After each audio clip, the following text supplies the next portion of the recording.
Hey gang, just wanted to do a quick video here. I'm currently in the process of evaluating a very large collection of Edison Blue Amberol cylinders for a client. This is literally 5% of it. It's a gigantic collection of very, very nice cylinders. And as I'm going through, little ideas pop into my head. Is there information that I have that maybe not everyone is aware of? A lot of people have cylinders, but they don't necessarily know all the information, all the fun stuff behind them.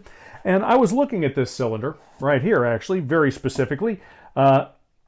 Nighttime in Little Italy by Collins and Harlan. And I thought to myself, I actually have this cylinder, and I don't have a lot of cylinders in my collection.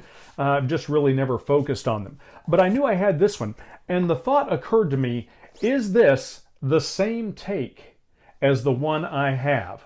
Well, how do you find out what the take is on an Edison Blue Amberol cylinder? I'm going to let you know.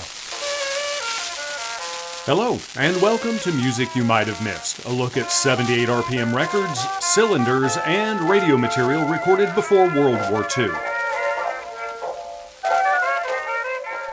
There are actually two ways of determining what the take is on an Edison Blue Amberol cylinder. One of those ways will be evident on about 99% of them, and the other way, not so much. It'll probably only be available on about 5 to 10%. I'll go ahead and start you with that one. Now, if you look at this cylinder, you will see that there is an area right here where there is no groove. The groove begins here and plays to here.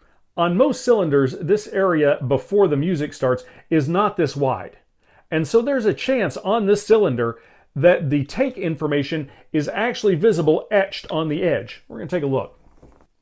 The information is generally etched very lightly near the outside edge, and because most of these cylinders have grooves much closer to the outside edge, that information is cut off. But as you see here on this cylinder, 3196-3. So this is a third take. This is take number 3 of cylinder number 3198.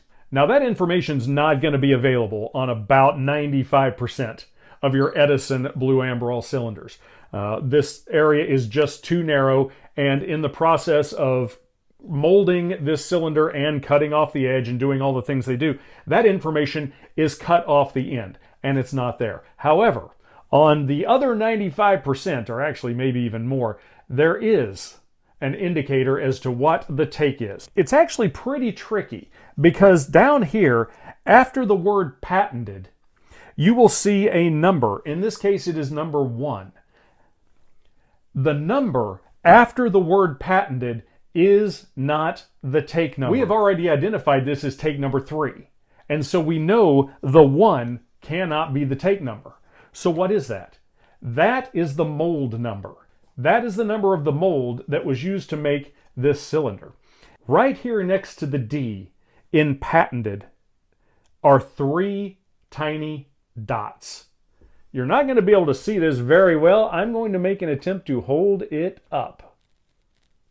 Right here, these 3 tiny dots, after the abbreviation for patented, those are the takes. And so the number is the mold number. That's number 1. But the 3 dots indicate this is take number 3. So if the information on the lead-in area of the cylinder was not available, and it will not be on most, you can find those dots at the end of the abbreviation for patented, and it will tell you what take you're looking at. Now, just for fun, might as well pull a few more here. This cylinder right here is take 2. There are 2 dots after patented, and interestingly enough, the mold number is 22. And so this cylinder probably sold pretty well, given the fact that this was number 22 in the mold run. Next up, we have Conway's Band. This is take 1, and it is also mold number 1. And so this is about as close to the original as you're going to be able to get. One thing I want to leave you with is this copy of Edison 4560, a little piano solo by Ernest Stevens, because out of the hundreds, and maybe even by this point more than 1,000 of these Blue Amberol cylinders, I almost said blue wax, the Blue Amberol cylinders that I have evaluated, so far, this is the highest take number I've found. Let's take a look. There you go. Take number 9.